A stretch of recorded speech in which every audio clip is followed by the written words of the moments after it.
Hi, everyone. We are so excited to have you join us on today's virtual field trip about grid resilience. As a note, this field trip is going to be recorded and later posted on our webpage. I'm Noelle Bakhtian, Executive Director of the Lawrence Berkeley National Laboratories Energy Storage Center. And today, in partnership with my colleague from SLAC National Accelerator Lab, Johanna Nelson-Wecker, we'd like to jointly welcome you to this event. Berkeley Lab and SLAC are two of the Department of Energy's 17 national laboratories, and we've partnered together to host this virtual field trip seminar series called Exploring the World Unplugged, The Secret Life of Energy Storage. This series is going to highlight current and future uses of energy storage, one of the linchpins for catalyzing decarbonization with major implications to electrifying mobility, accelerating renewable energy deployment on the grid, and enabling energy resilience. Each tour that we do will showcase a real-world application of energy storage. We're also going to provide a discussion on related science and technology research going on in the world and include an opportunity for you to ask questions. So together, we'll learn more about how energy storage plays a pivotal role across sectors. Now let's kick off today's virtual field trip. We are going to start by touring the Bad River Band Reservation's microgrid in Wisconsin today. We will be hearing from Daniel Wiggins Jr., who is a Bad River tribal member, and the Mashkiiziibii, which translates roughly to Medicine River, Natural Resource Department's air quality technician and renewable energy project coordinator. We'll also hear today from Amy Simpkins, who's the co-founder and CEO of Microgrid Analytics. There, she solves wicked problems at the intersection of energy technology and economics using math modeling and predictive analytics. Microgrid has served the Bad River tribe as advisors throughout the planning and implementation of the Ishkaniga-Nawadita microgrids and continues to serve the tribe in their long-range planning and quest for energy sovereignty. After the tour of the microgrid today, we will dive into a presentation with Berkeley Lab scientist Miguel talking about his research and research in general on how energy storage can be leveraged to reduce uncertainty and risks as it relates to extreme environments in the clean energy transition. We'll then conclude today's field trip with a live Q&A. So please, throughout today's whole presentation, please drop your questions into the Q&A box. And we'll get to as many as we can during the live Q&A session at the very end. Also, we welcome you and please feel free to use the chat feature to introduce yourselves to everyone else on the tour. We'd love to know your name, where you're joining us from, and also the first word that comes to mind when you hear energy storage. So now we're going to kick it off with a very short introductory video courtesy of NTech Solutions, one of the partners who worked on this microgrid project.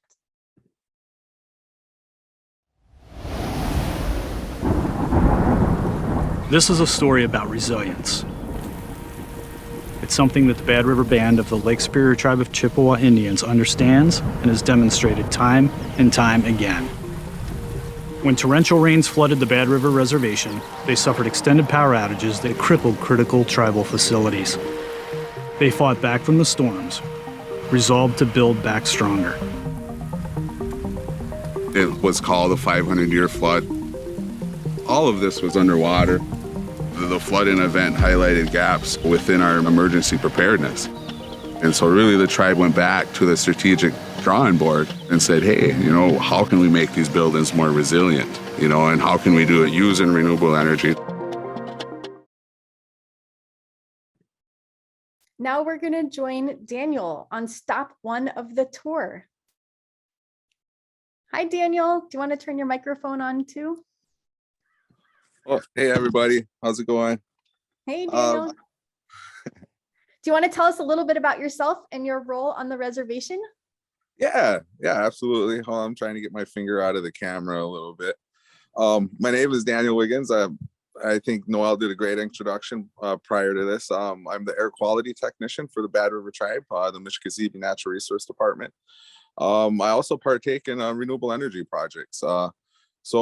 Recently I was tasked to be the project lead in the Ishkaniga-Nawadita solar microgrid project, which Microgrid Analytics, and then Noelle also mentioned NTech helped us construct and plan and build. And bring to light, really. Awesome. Thank you, Daniel. How about you give us a little bit of history about the reservation and why resilience is so important to you? Well, a little bit of history. That's hard. A lot of Native American history is hard to comprise in a little 1 minute. But we're located on the southern shores of Lake Superior, right on the northernmost point of Wisconsin, as far as you can get. So very beautiful. We have 12 miles of lake shore. And this is our homeland. This is the areas that we originally hunted and gathered in. So we're one of the fortunate tribes to be able to still live where we're at. Unfortunately, though, we also partake in regularly flooding. So lots of projects and a lot of resiliency was focused on, I guess, after, some flooding events that happened in 2016, which the video you showed earlier highlighted very well. Gotcha. Can you give us an idea of how many people live on the Bad River Reservation? Yeah, absolutely. We about 1,400 people live on the reservation. We have a 124,000 acre reservation, primarily on the mainland of Wisconsin. We have a couple hundred acres on Madeline Island. But for the most part, we have 1,400 people on the reservation. We have about 2,400 people on and near the reservation too. So still quite a few members. Yeah. That's incredible. Awesome. So Daniel, I know you're planning to show us 2 different locations during your tour today. So can you tell us a little bit about where you are right now? Yeah, absolutely. So I am sticking my finger in the video, but I am at the wastewater treatment plant solar array site. So a little bit behind me, I'm trying to get out of the picture. You can see a building. And so the wastewater treatment building is right behind me. And then you can see where the solar panels start coming in across the street there. So this is one of my favorite sites. This is kind of the starting point to the Ishkanagay Nowadays project. This is where I took planners, project managers. This was our first open field. So I was kind of like, hey, we got some open area to use solar panels. We got a critical facility right across the street that we know was crippled by the 2016 flood. So I think there was just a lot of factors that came into play that made this site just a great place to start. That makes a lot of sense. Could you show us around a little bit the solar absolutely. array and where the batteries are? Oh, flip it. Perfect. And so us standing under the arrays, they work great as an umbrella too. So unfortunately, we don't got a lot of sun today. But again, that's a benefit of having batteries. Is sometimes, you're not going to rely on the sun all the time. I think we already knew that just because of the night and day, but unfortunately, we do get a lot of rain. We do get snow events, but primarily most of our emergency events are, happening around this time. Again, we're fairly aware of a lot of the flood events that occur around here. We're aware of where they occur, and so unfortunately, we're located. Fortunately, because we love our homeland, but some of that same land, unfortunately, floods and goes through weather events. And then with climate change, these events are just getting more and more intense, I'll say. Gotcha. And that's part of the reason you guys set up this project. I hear you. So can you show us the battery bank? Yeah, absolutely. Awesome. So, this is, correct me if I'm wrong, but this is the microgrid. This is the solar array and batteries that help provide energy to the reservation's wastewater treatment plant. Is that right? Yes, absolutely.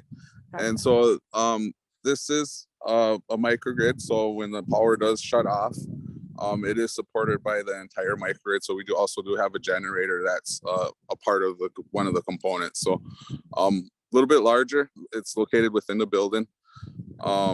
But for the most part, if an outage does happen, the microgrid is fully capable of supporting the building. Gotcha. Okay, and can you tell us a little bit about why the wastewater treatment plant was a suitable spot for the microgrid and why it needed it and why you decided to prioritize this wastewater treatment plant? Yeah, in the 2016 flood event, numerous gaps were identified, and the wastewater treatment plant came right up to the top of the list, primarily because it's located within Odana, one of the main villages or cities that was hit by the flood. And then it also serves not only Odana, but surrounding communities, both with water and wastewater infrastructure. And so everybody drinks water. And then unfortunately, we all have waste, which we'll just call waste at this point.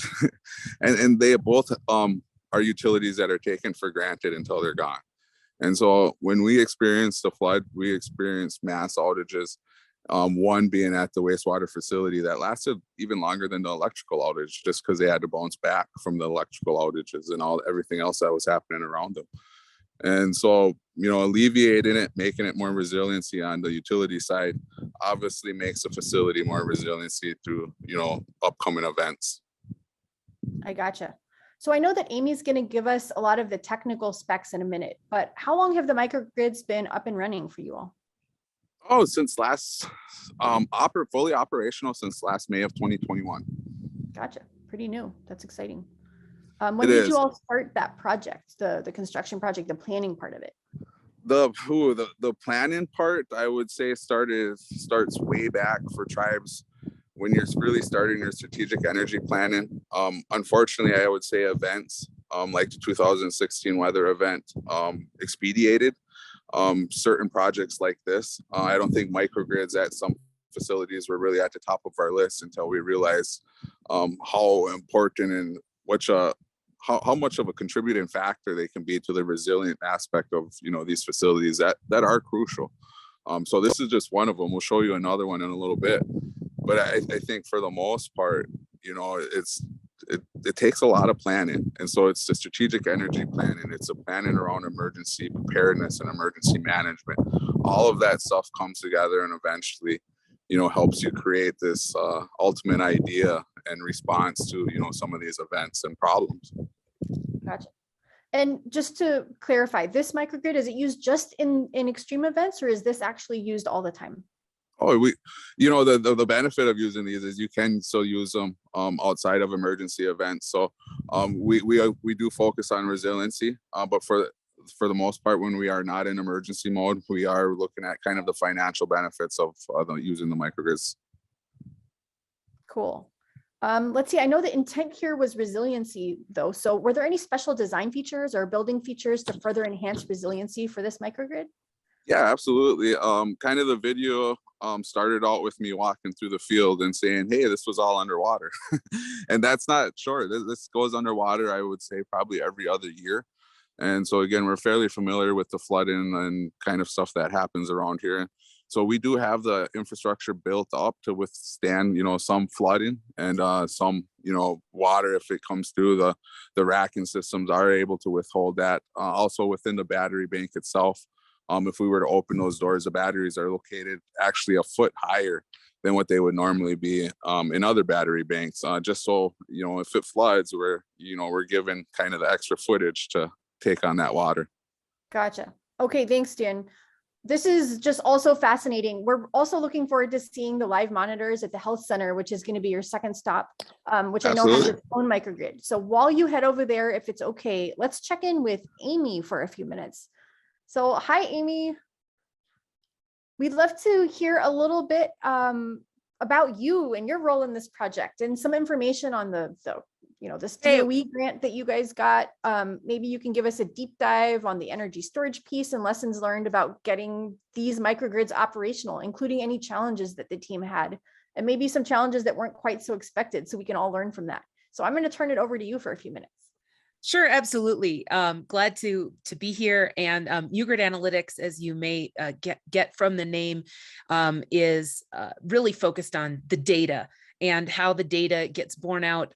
We were with the Bad River tribe before the grant application to Department of Energy and provided modeling and analysis, preliminary design services. And then we've served as owner's advisors throughout the process. I also, we already mentioned NTEC, we'll mention them again, but also partnered with us were Check Bay Renewables, which is a nonprofit that promotes renewable energy and pretty much across northern Wisconsin, specifically in the Chequamegon Bay area, and Madison Solar Consulting also helped out. So we had a powerhouse team to put these microgrids together. Now we're talking about these two today. You'll recognize the image on the right is the wastewater treatment plant where Dan was just standing with a slightly bluer sky.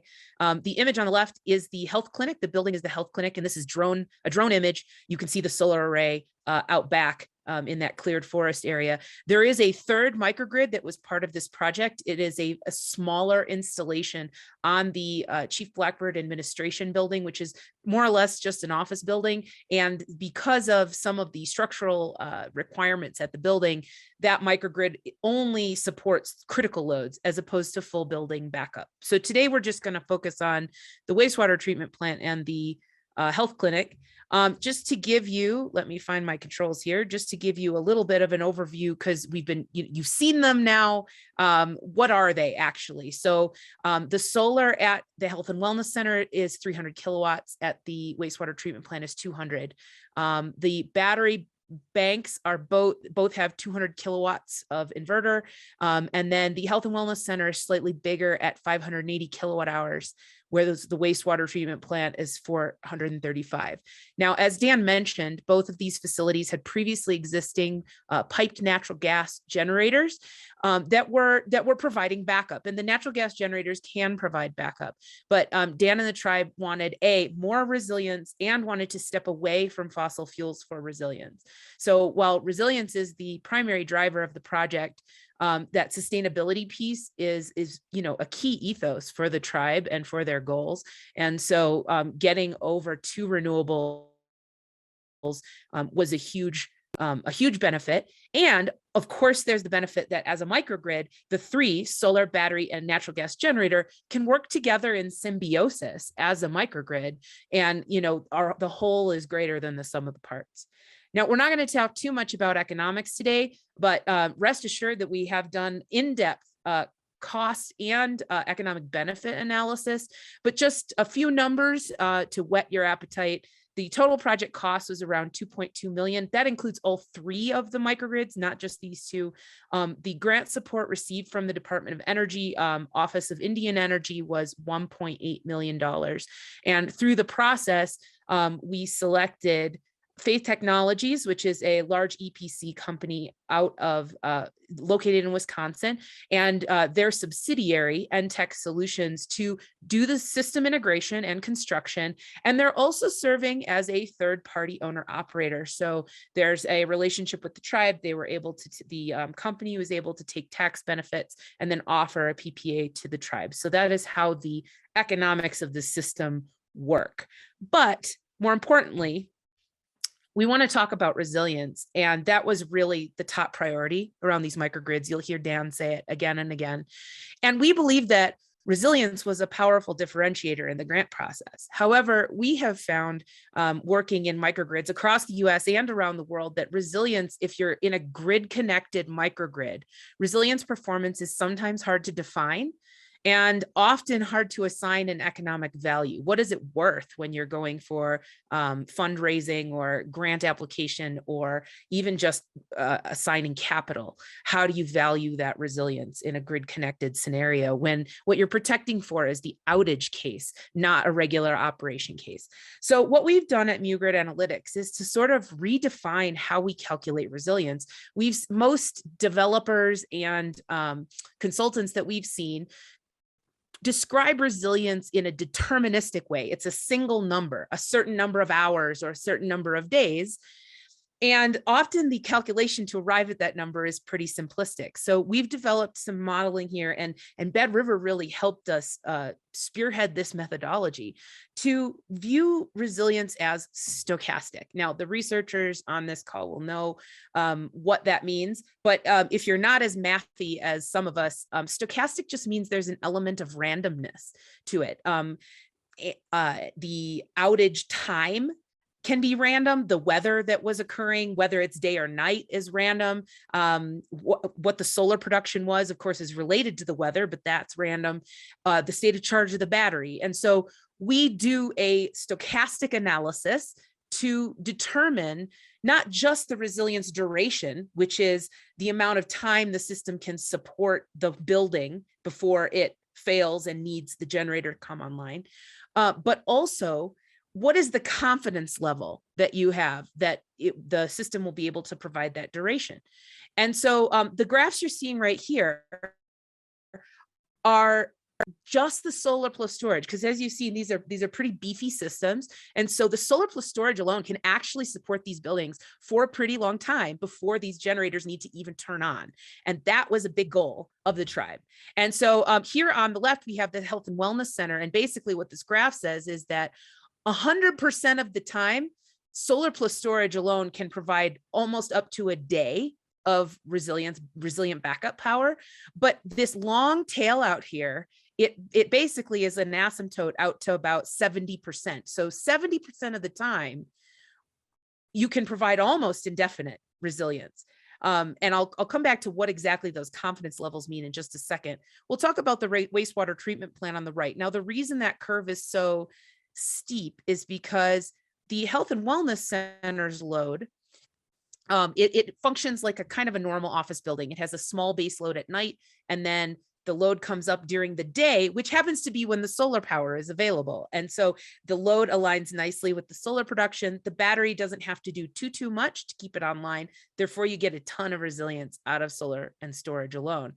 With the wastewater treatment plant, we're running pumps, we're running industrial equipment, and it's more of a flat load across the daytime and nighttime hours. That means that it's kind of hard for solar plus storage at this level to provide a ton of resilience, but still we are almost 100% of the time getting a day of backup out of solar plus storage alone. So that's covering all of your nominal outages before you have to turn that generator on. And of course, with the generator, both of these facilities have practically indefinite resilience year round.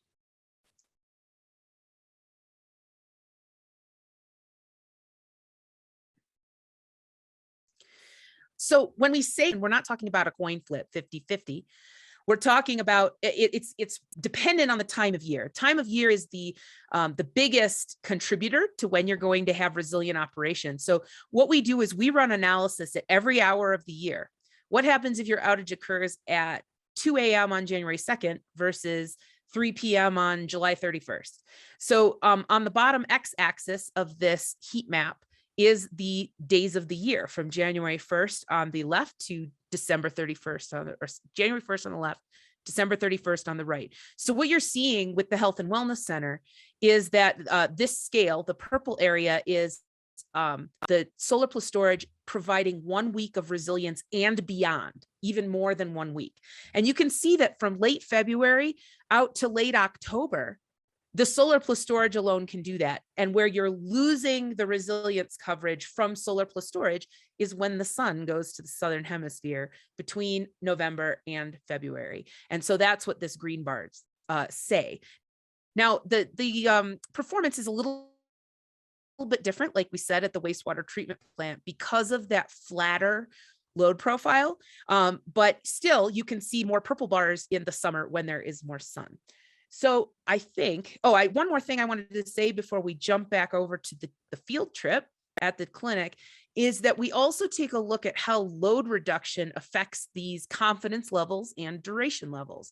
And so if we are able to load shed from the buildings, resilience performance improves significantly. Now, at the wastewater treatment plant, even though this has the prettier graph, every line is a 10% reduction in the load that we're supporting. And you can see how we would gain confidence and duration. Unfortunately, the wastewater treatment being configured as it is, where all the pumps are pretty much critical, it's hard to reduce load.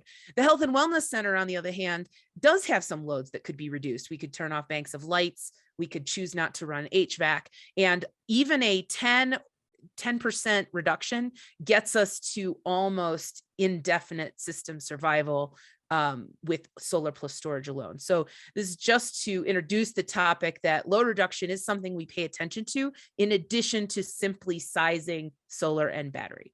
So with that, I'm going to come back a little bit later to talk about next steps for the tribe. But for right now, let us go back to the field trip. Thank you so much, Amy.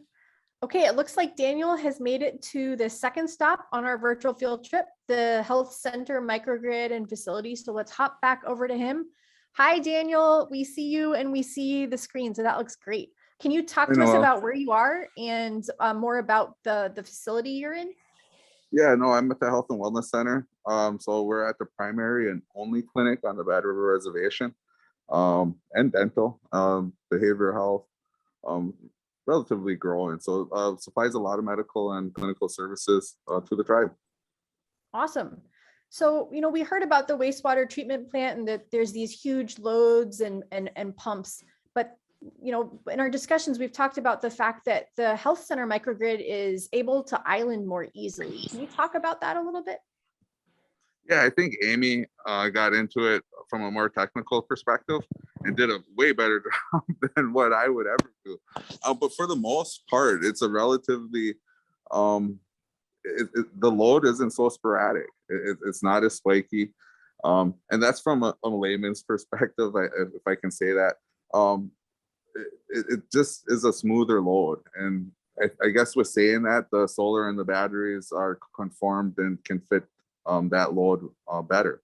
And therefore, the resiliency aspect can extend indefinitely, as Amy explained, compared to the wastewater treatment plant, where we have number of pumps, number of mechanical things moving that turn on when it's needed, not necessarily at a specific time or date.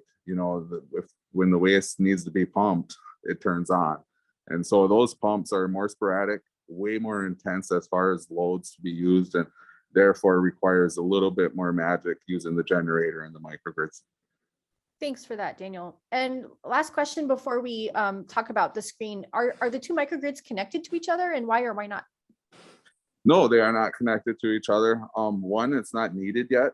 But two, it is being explored. I think there's opportunities to look at connecting the microgrids but also connecting additional facilities to these microgrids and looking at a kind of an emergency profile that utilizes the microgrids more efficiently. I think they're used efficiently right now, which is what I would say is there's not necessarily a need yet.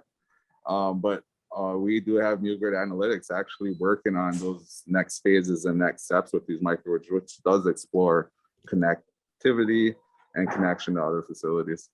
That sounds really exciting. We can't wait to hear an update on that. Okay, cool. Would you mind talking to us and explaining what we're looking at here on this monitor?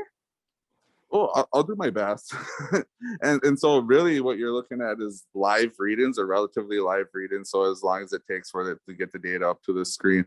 So when it's sunny outside, which unfortunately it's not, you would see the solar at these locations, numbers move a little bit more. And then if it's, obviously if the solar is coming in more than the building is taking in, you'll see it go into the batteries, or another option is being sold back to the utilities. And so that's the other kind of cool part of the project, which I think you asked earlier is it just resiliency? And I would say no, because we are producing a lot of electricity during certain times of the year that's not relatively being used for emergency or even loads.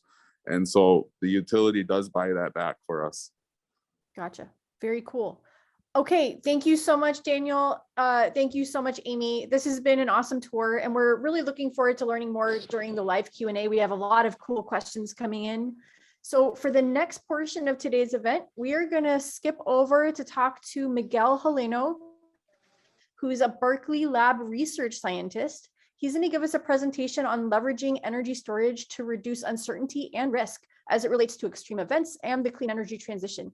So Miguel, he leads the Berkeley Lab's participation in the DOE, the Department of Energy's Office of Electricity, and their microgrid R&D and advanced grid modeling programs. So with that, I'm going to turn it over to you, Miguel.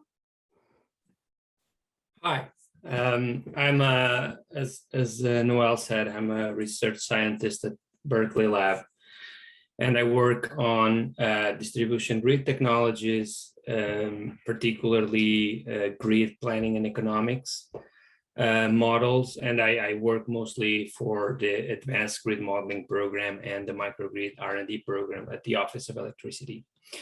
So what I'm going to talk about today is the role of storage in distribution grid resiliency, and which connects a lot with the microgrid we are seeing. So when you think about reliability, resiliency. And resiliency here is a little bit of a new term, but reliability itself is it's very important for power grids, as especially now, as for example, for to achieve some of our carbon goals, we need to electrify more and more sectors of our economy. So that means that the electricity system or the power systems become super important for society in general, and we need to make sure our grid is reliable, not only to supply the existing loads, but also to supply more loads or loads that we aim at integrating. For example, the electric vehicles, which will be an increasing demand, or it will increase the electricity demand. On the other hand, we know that climate has been or has and will have more and more impact in our lives through these extreme events we called high impact, low probability events. Most of them are climate driven, for example, storms, hurricanes, or earthquakes, for example. But others are, human driven. For example, in things like cyber attacks and things like that. So we have to have our infrastructure, our power infrastructure has to be resilient to those events, to those extreme or high impact, low probability events. And the question is how to make sure this we have a system that is able to anticipate, withstand, and recover from these events.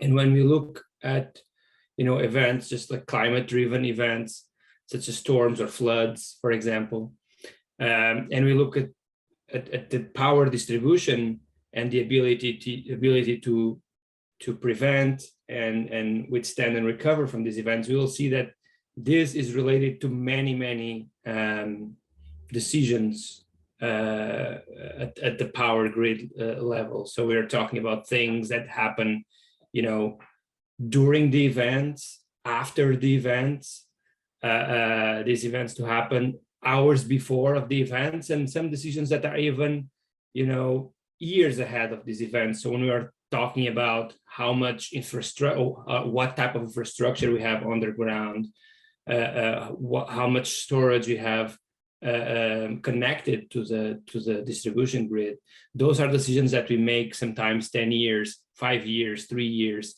before these events to happen. So from the resource planning perspective, what we really want to make sure is that we have the adequate resources on the ground to respond to these events, and storage is one of the solutions. So when we see here on the chart of the left, the amount of infrastructure, the type of solutions we have, the type of resilient solutions we have to help us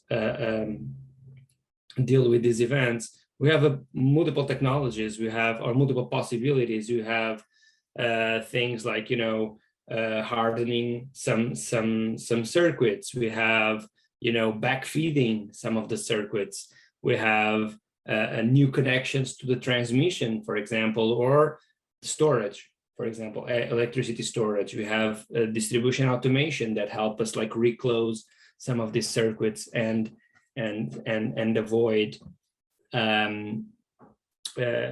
avoid outages, or at least isolate the outages.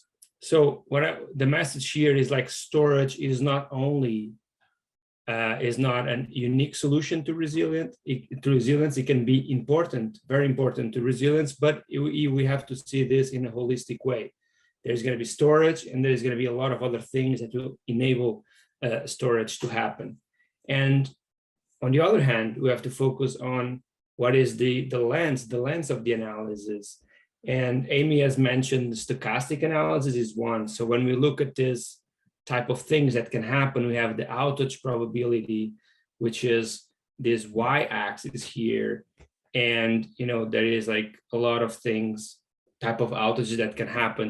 There are outages that are more frequent than others. So they will are here on the part of this curve. And they have very low impact. So the energy not supply is actually very low. So not normally typical outages, because there was a routine failure of an equipment on the distribution grid or something like that.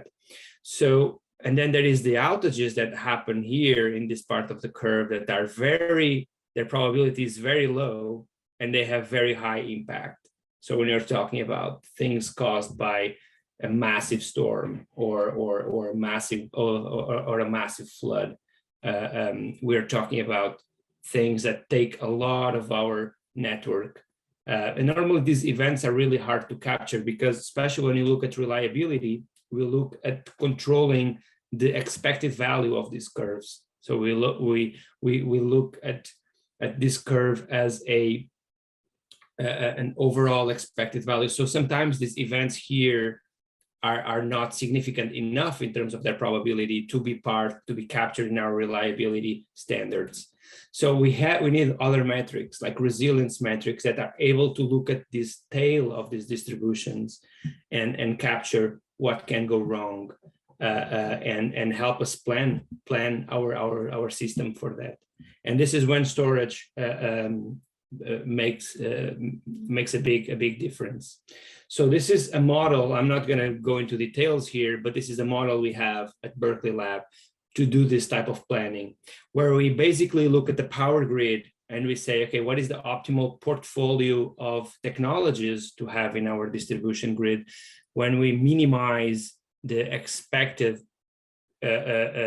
cost of outages plus the risk of outages. So with this part of the curve, with this part of the objective, we want to make sure we address reliability, so the routine aspects of the outages. And with this part of the equation, we want to make sure we address the high impact, low probability events, the tail, the risk of the outages.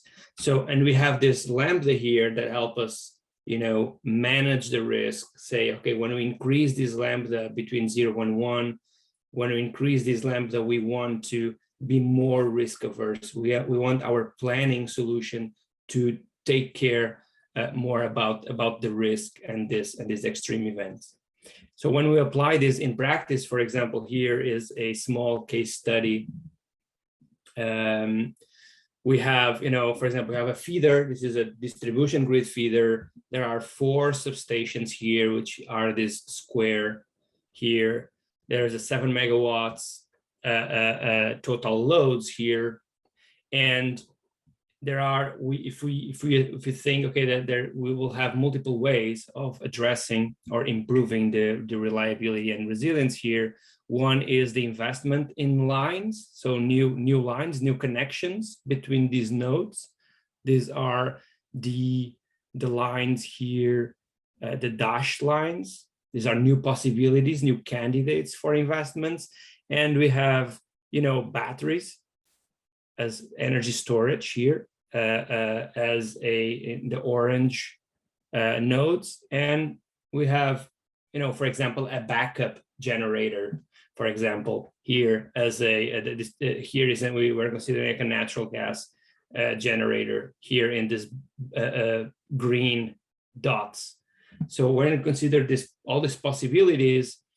And what we did in this exercise was to assume more than 1,000 scenarios of things that can routinely go wrong. So typically reliability events, there is a line that fails, or there is there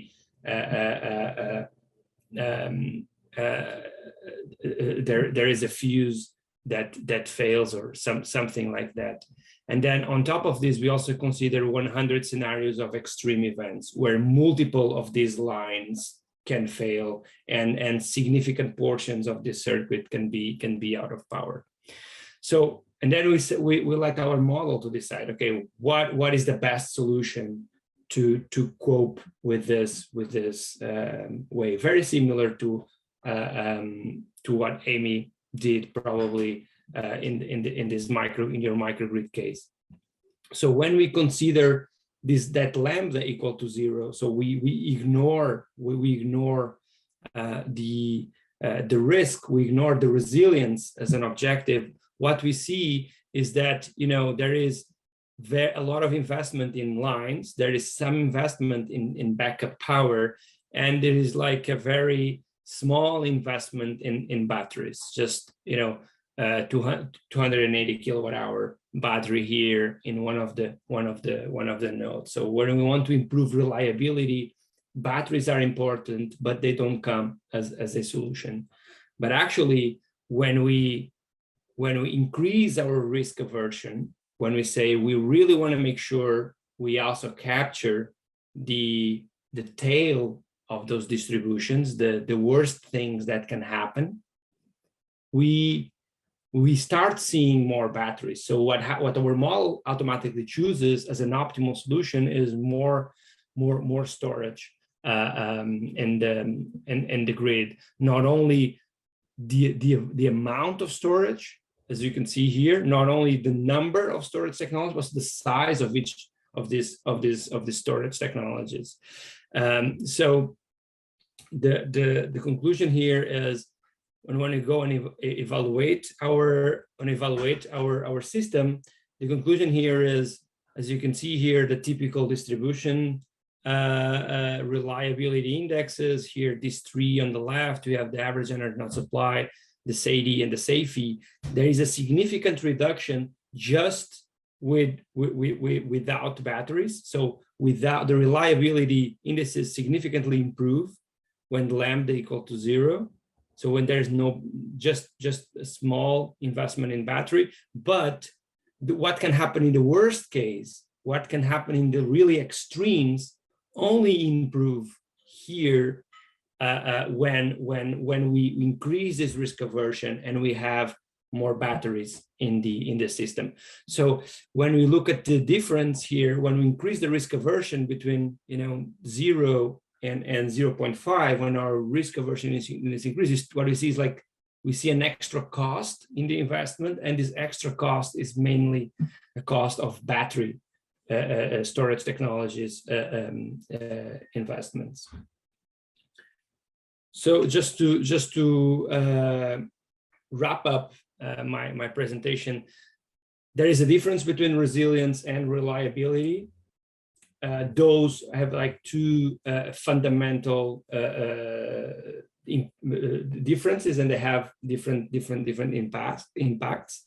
Storage is a particular interesting technology for both, to address both reliability and resilience, and it does in a way of in order to analyze it, we have to look at this in a holistic way, not only looking at storage, but how storage interacts with other elements in the system. And although storage can address both reliability and resilience, where storage really makes a difference is in the resilience case study. So when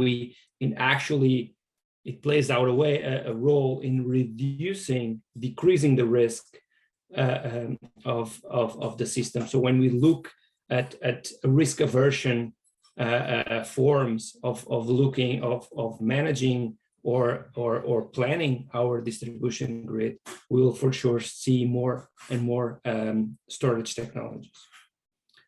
So I'll stop here and we go for questions. Thank you so much, Miguel. That was great to get the big picture on what does resilience mean, and then really dive into what's an example of a cutting edge research project, because there are researchers all over the world that are working on this. So really appreciate it. So now I'd love to invite Amy and Daniel back on the screen, and we're going to start responding to the great questions that we have coming in. Hi, everyone. Great. You all look great. You can take yourselves off mute. For everyone watching, feel free to continue dropping your questions into the Q&A section of the Zoom webinar, and we're going to get to as many as we can. So with that, I'm going to flip over to the questions. So let's start with some of the technical questions that we got. Amy, Daniel, we have a question from, and I apologize if I'm butchering names, but Maysam Bahari asks, how can you share what kind of energy storage technology do you use? If these are batteries, are they lithium ion or others? Yeah, go ahead, Amy. Yeah, I'll take that. So they are lithium ion cells. Ooh, can you hear me? Yeah, I glitched there for a second. They are lithium ion cells. The other thing that you'll be interested to know from a technological perspective is that the system is DC coupled. So that's another interesting twist on this microgrid. Other than that, yes, lithium ion cells. Awesome. And then we had questions from Sanjay asking about how much energy can be stored in the batteries. What's the maximum power output of the system? What's the maximum support time on the batteries alone? I think you already answered some of that in the presentation, but if there's any parts of that you haven't. I'll just review just to reiterate, but yes, the batteries are at both sites have 200 kilowatt inverters. So that would be the maximum power output. Then the battery energy capacity is at the Health and Wellness Center's 580 kilowatts. At the wastewater treatment plant is 435 kilowatts. Awesome. Okay. Next for you, Daniel, this is a question from Maysam Bahari. Again, how many sunny days do you guys get per year approximately? And also, what are the implications of snow and cold temperatures in Wisconsin to the battery bank and its performance or reliability? Yeah, all great questions. I would like to say that we get a lot of sunny days, but it's really not. We're in northern Wisconsin, and so I would say our sunny profile is really probably from right now to October-ish, where we get relatively decent sun, enough to trigger, the solar and the batteries and really see some savings come back. But for the most part, July and August are our sunniest months and where we're going to see our most fruitful production. The other question was about snow. Snow does inhibit the system, but for the most part, usually when it's snowing, there isn't a lot of sun. That's kind of the catch-22 is people like, well, why don't you shovel off the snow? And it's like, for what sun? Because it's snowing or it's cloudy, and it's not as sunny in the winter as what people think. And so the shoveling of snow, it would probably bring in a little bit more production, but you're not going to see much because you're not getting that much sun, and the days are much, much shorter too. Reminder that we do get influenced, our time and our days are much shorter in probably December and January. That totally makes sense. I'll could you talk? Oh, go ahead. Can I just add on to that really quick and say, the answer, especially if you are like sitting in Southern California right now, the answer to how many sunny days they get is more than you think, because a lot of people who live in very sunny places think there's like nothing in northern Wisconsin. And that's just not true. I mean, they, even in the winter, even on cloudy days, they are getting production. I will say from the battery perspective, there are cold weather impacts. The containers, which you saw on the field trip, and there's a similar container at the Health and Wellness Center, do have heating units, which function as a parasitic load, pulling power off of the system to keep the modules warm during the coldest days. And that can be intense. So it is something we continue to look at as we operate the microgrid, is when is it cost effective? Because we're normally talking about grid connected mode, right? When is it cost effective to run those heaters and run the batteries? And when is it not? Gotcha. Okay, let's talk a little bit about outages of the microgrid. Has the microgrid ever gone down? That's a tricky question. So it does go under regular maintenance. And so I would say quarterly, we are kind of running it through scenarios, and that would be microgrid shutting down. And so one of those scenarios is making sure that we are still able, the generator still does work in case the microgrid is not working or not supporting the building. For the most part, the microgrids have been responsive, even in micro outages. And so micro outage is something, or it's not really even called a micro outage. I think micro outage is my name for it. But these are these really minuscule outages that you don't see. They're just flickers is what they're called. Flickers is what they call them. And we're actually able to recognize those through the microgrid systems and through the data and stuff, the monitoring that they supply. And so for the most part, we're seeing a really good reaction from the microgrids. And being able to not just support the buildings, but being able to identify, additional outages that we didn't even see out there. Gotcha. And you mentioned maintenance. How often do you all do maintenance on the batteries? What does that look like? Yeah, that's quarterly. And they are very, very invasive, I would say, maintenance from what I've seen. So as a facility manager, as someone that works with facility managers, we have technicians that come on site on a quarterly basis, if not more. If they see something that's not in tune with the data that they're usually normal, that should be normal, they'll come right on site and say, hey, let's see if there's anything we need to look at. For the most part, it's just maneuvering and working through software and whatever they're seeing on their end. But for quarterly maintenance, very invasive. They go run through the multiple scenarios that an outage could bring, because there's a lot of different outages, especially under 3-phase. So you're not just experiencing one type of outage or one type of scenario. There's kind of multiple scenarios on how outages can actually happen, and we want to make sure that microgrids can respond to all of them. Gotcha. We have an interesting question here from Chris Marnay, and this could be for any or all three of you guys. So during an outage, does the survival time of the wastewater plant vary with its level of operation? In other words, can you partially run the wastewater plant for longer? And how do you decide how long an outage might last? Yeah, those are actually things we're working through right now. I can honestly say that Microgrid Analytics has taken that question probably to the next steps, really exploring all of those facets of the questions you just asked, because I think there is ways to improve the efficiency of the system, like Amy suggested before, making stuff a little bit more efficient, making the pumps maybe run a little bit more on a staggered schedule to avoid those high and crazy spikes. So we're kind of looking at everything. The short answer is yes, there is ways to always make a building more efficient and make the microgrid system a little bit more resilient. So absolutely, we're looking at all different facets of the project to make sure that we can respond accordingly. There isn't really no way to expect outages. All I can say is we have a really good relationship with the utility and the technicians. And so the moment there is an outage, I can guarantee that the facility managers are on the phones with the utilities that provide the utility electrical. And we're able to kind of predict how long these outages are, how long we'd have to manage the systems would be something we could look at if needed. Gotcha. Anything from you, Amy or Miguel, on this one, or I can move on to the next question?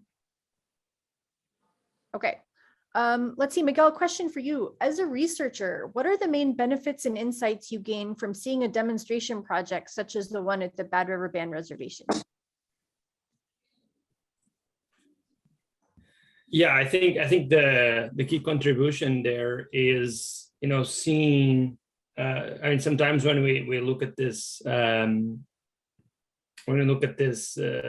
scenarios, we just imagine purely theoretical for us. Okay, we have a battery that's going to last this amount of time, and we kind of imagine how these things actually could be, and seeing this in practice is really nice, and see that in fact this works out. Actually, the economics of the system works. Actually, that this is really good, because this is what we are doing. We're modeling the reality, and then when reality comes, it's really nice to see.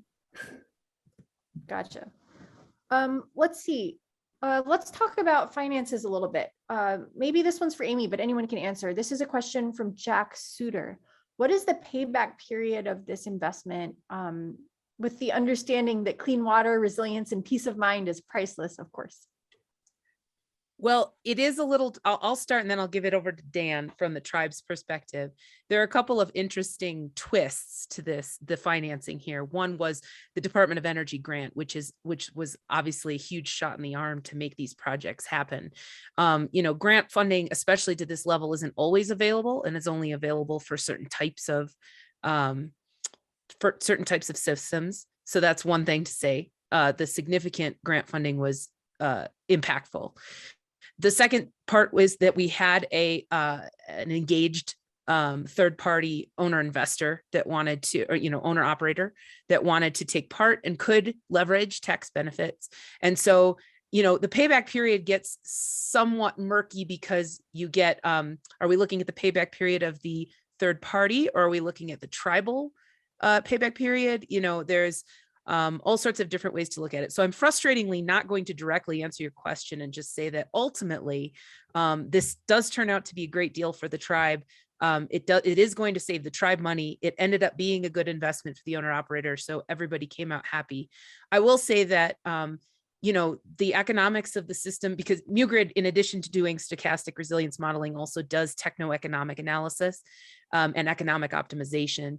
The demand charges here in this area of Wisconsin are in the $10 to $11 range, $10 to $12 range, and energy prices are in the 10 cent per kilowatt hour range. And so they are certainly not the lowest prices that we see across the country, but they're by far not the highest. I think it's a really good example. There's many people who believe that the Midwest, particularly the rural Midwest, is not a good candidate for microgrid systems.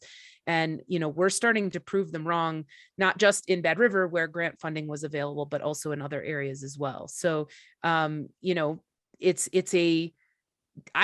love this project as a case study because it proves that microgrids aren't just being done in California, like they're happening across the country. I like it. We have a very specific question from Patrice Horner, who sounds like they've been working on something like this. The question is, how do you keep wattage constant in the grid? We have issues with that here. I think that goes to Miguel. Can you repeat the, Miguel, there's the this question? question about how they keep wattage. Yeah, how do you keep wattage constant in the grid? For in a microgrid setup? Yeah. I mean, this is like a power. It's not my you would say like the constant power from the grid will. I mean, depends a lot on like the power electronics, and as I said, there is a lot of other things that enable this kind of applications. We didn't fully talk about it. So yeah, there is a lot of like power electronics that I mean, this is a long discussion actually, but yeah, this goes beyond just the storage Gotcha. solution. Yep, sounds good, Miguel. Sounds like something a researcher or an energy center could support. Here's at a top level, I would say that like it's all about the local microgrid controller. Like the job of the local microgrid controller is to keep the system safe, functioning, and reliable, and maximize uptime. And that a lot of site hosts go into microgrid development thinking, oh, I need some solar and I need some batteries. And they forget about the balance of system, which can include transformation and switch gear and isolation switches, but also most importantly, the controls piece. And so I would say like kind of at the high level, the controller is responsible for power quality. And so if you are having trouble with power quality, that's where I would start, is with your local controller. Super helpful. Here's a general question, maybe for Daniel and also Amy. How involved was the Bad River Band Reservation's community in the design and implementation of the microgrid? And how is this microgrid perceived by the community? Yeah, I can respond to that. So most of our planning does go through some type of strategic planning. So we have strategic planning that was done in 2017, both for energy planning, but also emergency resiliency, emergency preparedness. And so we identified a lot of our critical infrastructure through those working groups and working plans. Those working plans always bring in community support, also community comments and reviews as well, and community meetings across the board. So I would say the community has definitely helped with kind of the strategic goals of the tribe and making sure that we are kind of tackling projects that make sense for the community and not just doing projects just because they look good. Nice. Maybe let's move on to the last question. I know we're kind of at time. Last question here is about challenges you experienced and best practices and lesson learned. There might be others on the call who are thinking about doing a project like this. And there are also researchers on the call who want to know what the challenges were so they can be helping with that from the front end. So anything you want to share about challenges you had, best practices you learned from others before you came into this, or even what your next steps might be? Do you want me to take it, Dan, or you go first? Yeah, well, I'll take it. I think each one of us could probably elaborate on this one. There's always going to be challenges. I think every project you're going to learn from and going to experience a number of obstacles, and this was no different. Bad River's first microgrid actually happened in the 1990s, which is somewhat surprising even for myself to look back at. But we did have a hybrid 9-kilowatt solar wind battery system back then at our hatchery that fully supported. It was an off-grid hatchery. So I think the tribe learned back then that renewable energy projects work.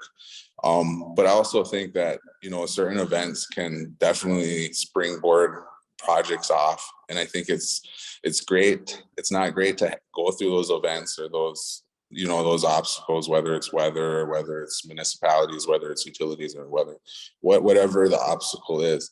But I think it does highlight a lot of gaps, and it highlights a lot of opportunity for whoever, you know, the person is looking at renewable energy or microgrids. And microgrids are just one piece. Again, I think we still got to go back to clean energy. We got to go back to, you know, making sure that the projects are the right things to do. You know, just because it looks good doesn't mean we should do it.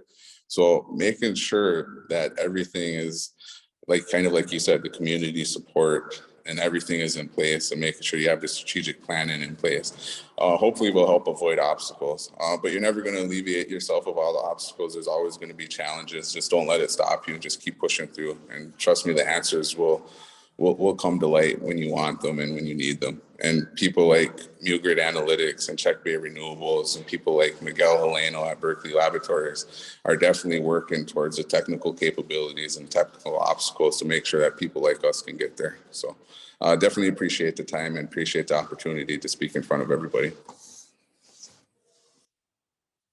Thank you so much, Daniel. Amy, was there anything you wanted to add to that? Yeah, I'll just say that I came from a modeling background similar to Miguel. I've sat in a very similar seat. So his words about like seeing like the model and the numbers on a page and then seeing it come to life in real life really speaks to me as well, because I used to be pure modeling and never saw it come to life. And I used to think as a pure modeler that the gap in renewable energy and microgrids was people not knowing what to do. And that's a modeling question. All you have to do is have a good model and model what they should do, and then they should do it. And then I thought, well, this is easy. There's equipment out there and you just go build it, right? And what I realized through implementation projects like this one is that there's a second chasm to cross between conceptual design and commissioning and implementation and putting it in the ground. And I think the industry has done a really good job of marketing and letting everyone think that this is all solved science, that microgrids should be standardized at this point. And I'm here to tell you that, yeah, every building is still pretty much a unique snowflake, and therefore every microgrid behind the meter is pretty much a unique snowflake as well. And there's still chasms to cross. It takes a lot of work and energy and let's be honest, love to get these microgrids across the finish line. And so I'm proud of the work. That was an unexpected challenge, was to say like, oh, we're not done yet. We still have to stick to it through the end of this project. And we did, and it was Dan Wiggins's vision, and here we are. Awesome. Thank you, Amy. Miguel, any last words? I mean, I just happy to see all this come to real life, and thank you very much for the opportunity to talk to you guys.